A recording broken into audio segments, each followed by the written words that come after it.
ഇത്തവണ വലിയ ഭൂരിപക്ഷത്തിൽ വിജയിച്ച് ഒരു പൊൻ താമരയുമായി തിരുവനന്തപുരത്തേക്ക് പോകണം. പോകുന്ന വഴിയിൽ ആലപ്പുഴയിൽ ഇറങ്ങണം.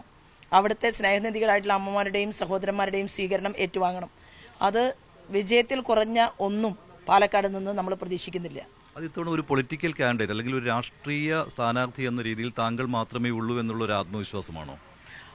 എൻ്റെ ആത്മവിശ്വാസം എന്ന് പറയുന്നത് പ്രസ്ഥാനത്തിൻ്റെ വളർച്ചയാണ്. കേരളത്തിൽ കഴിഞ്ഞ 2016 ഞാൻ മത്സരിക്കുന്ന സമയത്ത് പാലക്കാട് 2ാം സ്ഥാനത്ത് വന്നു.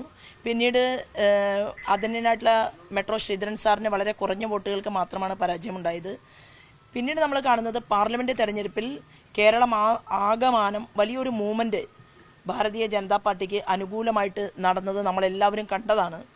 അതോടൊപ്പം BJPയുടെ പ്രസ്ഥാനത്തിൻ്റെ വളർച്ച പ്ലസ് ശോഭയുടെ കുറച്ച് വോട്ടുകളും ചേരുമ്പോൾ അത് ഒരു വലിയ ഭൂരിപക്ഷത്തിൽ വിജയിക്കാനുള്ള സാഹചര്യമുള്ള ഒരു പ്രദേശമാണ് പാലക്കാട്.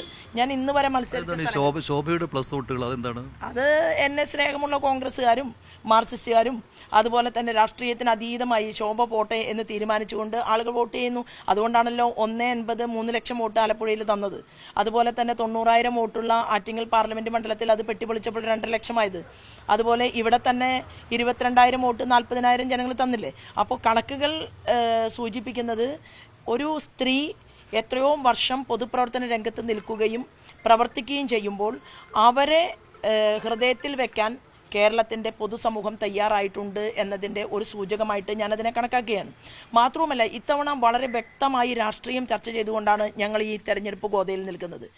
ഇവിടെ വളരെ രൂക്ഷമായിട്ടുള്ള വിഷയങ്ങൾ മറച്ചു വെച്ചുകൊണ്ട് ഒരു മതേതരത്വ മുഖംമൂടി അണിഞ്ഞുകൊണ്ട് ഇവിടുത്തെ UDFൻ്റെ നേതൃത്വം ഓരോ നിമിഷവും മുന്നോട്ട് പോവുകയും എന്നാൽ മതഭീകരവാദ ശക്തികളെ കൂട്ടുപിടിച്ചുകൊണ്ട് അധികാരത്തിൽ വരാൻ സാധിക്കുമോ എന്നുള്ള പരിശ്രമം നടത്തുകയും ചെയ്യുകയാണ്. ഇപ്പോൾ തന്നെ പറയുന്നത് എന്താണ്?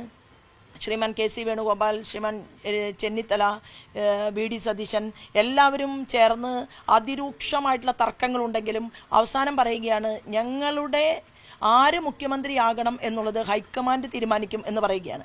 പണ്ട് അങ്ങനെ ഒരു ഹൈക്കമാൻഡ് ഉണ്ടായിരുന്നു. പക്ഷെ ഇപ്പൊ കേരളത്തിൽ അവരുടെ ഹൈക്കമാൻഡ് എന്ന് പറയുന്നത് ജമായത്ത് ഇസ്ലാമിയാണ്.